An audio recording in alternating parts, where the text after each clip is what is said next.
Before Denis Villeneuve's Dune in 2021 and before David Lynch's Dune in 1984, we almost got a Dune film in the mid-70s that, for lack of a better word, would have been absolutely bonkers. So let's dive in and find out why it was never made and what could have been Alejandro Jodorowsky's Dune. Before we dive into the video, don't forget to please like and subscribe to Bullets and Blockbusters for more great content. After writing and directing The Holy Mountain, a surrealist film about spiritual enlightenment, partially financed by John Lennon and Yoko Ono, filmmaker Alejandro Jodorowsky's ambitions grew, as he looked to follow it up with an even bigger project. Despite never having read it himself and relying solely on the recommendation of a friend who claimed it was fantastic, Jodorowsky ultimately decided to undertake the ambitious task of adapting Frank Herbert's monumental science fiction novel Dune. Jodorowsky's goal for the project was to make audiences feel like they were having a mind-altering experience as if they were taking LSD, without them actually getting high. Basically, he wanted to open people's minds, similar to the message at the end of his previous film The Holy Mountain, where he breaks the fourth wall and reveals the camera crew, encouraging audiences to seek enlightenment and meaning in their own lives rather than passively observing someone else attain it on screen. And while Jodorowsky admired Herbert's novel, he was also determined to do his own thing, and not be beholden to doing a literal adaptation.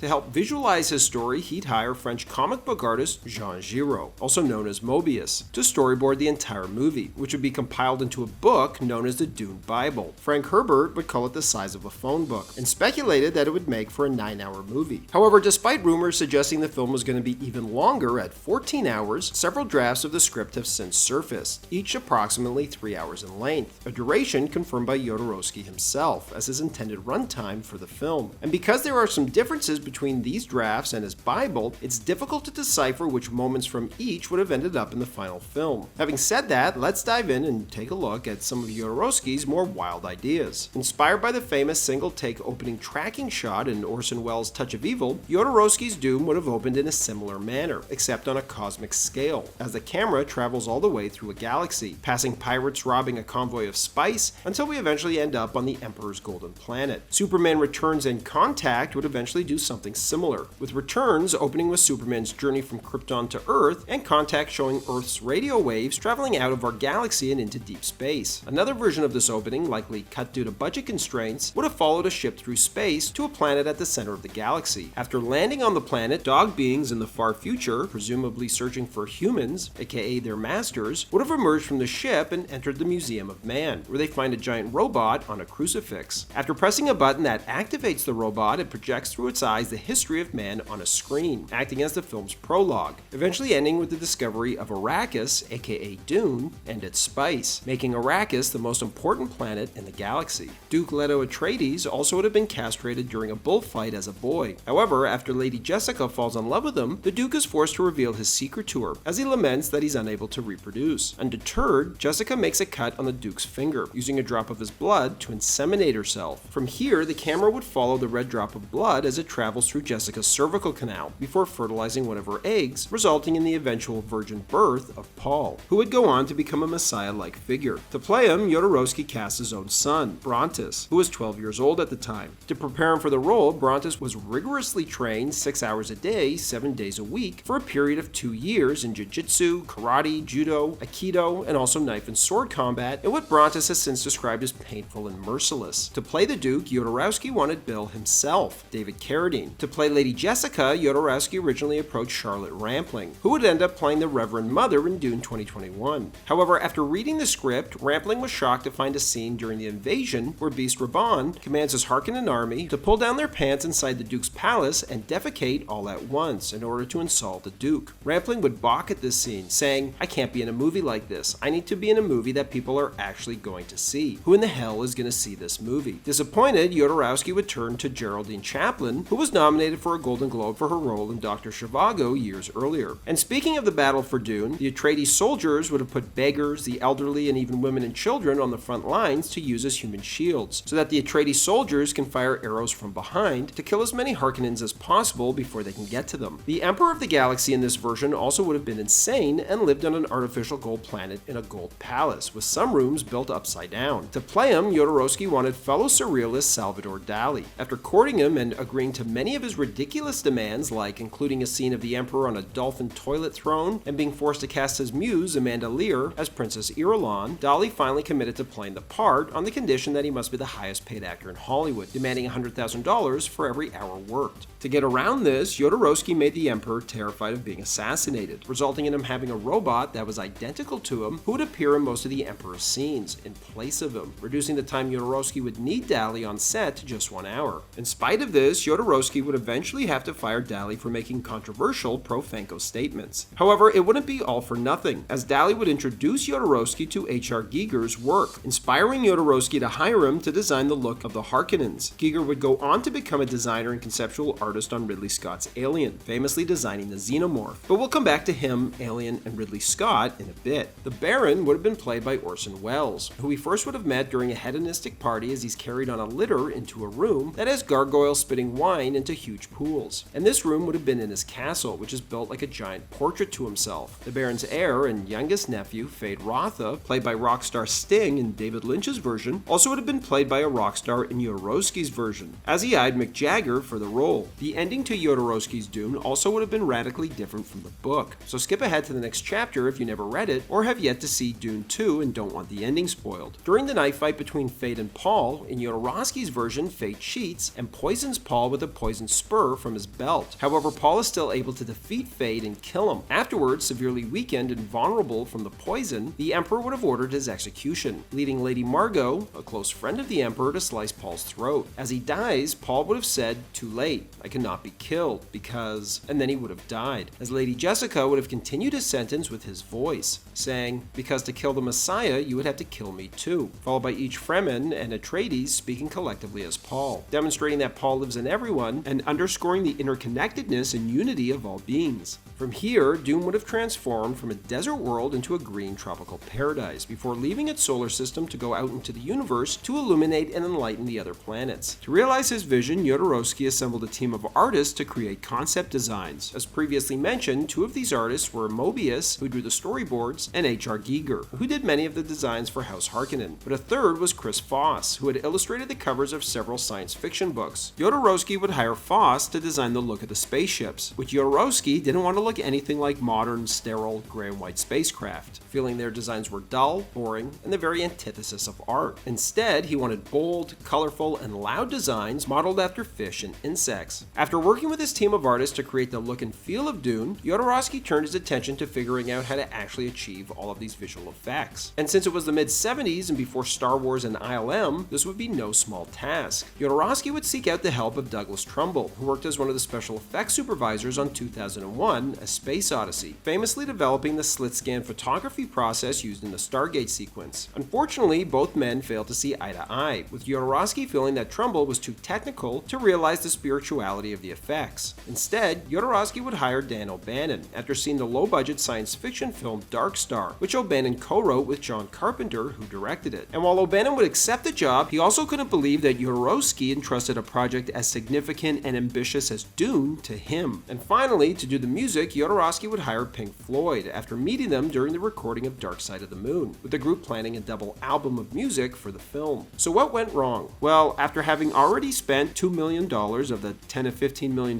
budget, the rest of the film's financial backing dried up, forcing Jodorowsky to turn to Hollywood for additional money. To try and convince them, he'd deliver a Dune Bible to each major studio in the hopes of helping to convey his vision to them more effectively. Unfortunately, every studio passed for a number of reasons. First and foremost was bad timing, as Hollywood was right in the middle of the new Hollywood era, favoring gritty and realistic films like The French Connection and Taxi Driver. The idea of making a sprawling sci-fi epic was almost unheard of at this time, as George Lucas famously struggled to get Star Wars made a couple of years later, with even Fox, who produced the picture, not even thinking the film would be much of a success. It didn't help that the last big science fiction film, 2001, while arguably a masterpiece, wasn't exactly a massive hit at the box office upon initial release. Not only that, but the prospect of a 3-hour sci-fi film directed by a surrealist filmmaker wasn't exactly commercially appealing to Hollywood studios, who would have preferred the film to be 1.5 hours and be directed with someone with a more conventional mindset. Plus, the film had a ton of nudity, hurting its commercial prospects. And finally, the studios worried that it would be close to impossible to achieve the huge amount of visual effects needed for the film with the technology available at the time, and any attempt to do so would exceed exceed the budget of the film. Don't forget, George Lucas had to build a visual effects company from scratch just to realize his vision for Star Wars, inventing tons of new techniques and technologies to do it. Unable to acquire financing, Jodorowsky's Dune would fall apart, and the rights to the novel would be acquired by Dino De Laurentiis. Dan O'Bannon, who had been hired to do the visual effects for the film, would go off and write the script to Alien, after being inspired by the Dune concept work done by Moebius, Chris Foss, and especially H.R. Giger, whose print titled Necronom 4 would serve as the basis for the Xenomorph. And while O'Bannon initially struggled to get the script sold, when Star Wars came out, suddenly science fiction became a hot genre. After Ridley Scott would sign on to direct Alien, O'Bannon suggested that Giger be brought on as a conceptual artist, after Giger's work had left him deeply disturbed. Ridley would also hire Moebius and Foss as concept artists too. Following the enormous success of Alien, Dino De Laurentiis would hire Ridley to direct Dune, which he intended to split into two movies and make them look and feel much closer to Star Wars. However, two things would ultimately lead to Ridley's departure from the project. First, the film would have been shot in Mexico, and Ridley felt the studio facilities down there were less than adequate. And two, his older brother Frank unexpectedly died of cancer, leading Ridley to want to immediately begin shooting something to take his mind off of it. And since Dune would have taken a lot more prep time before it was ready to go to camera, Ridley would pivot instead to directing Blade Runner. He'd hire visual effects wizard Douglas Trumbull, who Jodorowsky chose not to work with on Dune, to oversee what would become absolutely breathtaking visual effects, and also ask Moebius to join the project too, but Moebius declined, choosing instead to work on another project, a decision he came to regret. However, Moebius would eventually illustrate a graphic novel series called The Inkle, written by Jodorowsky, which would reuse several of Jodorowsky's ideas that he came up with for Dune. And while if Jodorowsky got to make his version of Dune, it would have predated Star Wars, it definitely wouldn't have had the same cultural impact and mass appeal with the way Jodorowsky intended to make it. However, had Jodorowsky tried to make the film after Star Wars, when every studio was looking to copy its success, he probably would have been easily able to get it made, albeit if maybe he toned down the nudity. Unfortunately, Jodorowsky was a little ahead of his time, but the influence of his unmade Dune film undoubtedly left an indelible mark on the history of cinema. Thanks for watching, everybody, and don't forget to like and subscribe to Bullets and Blockbusters for more great content.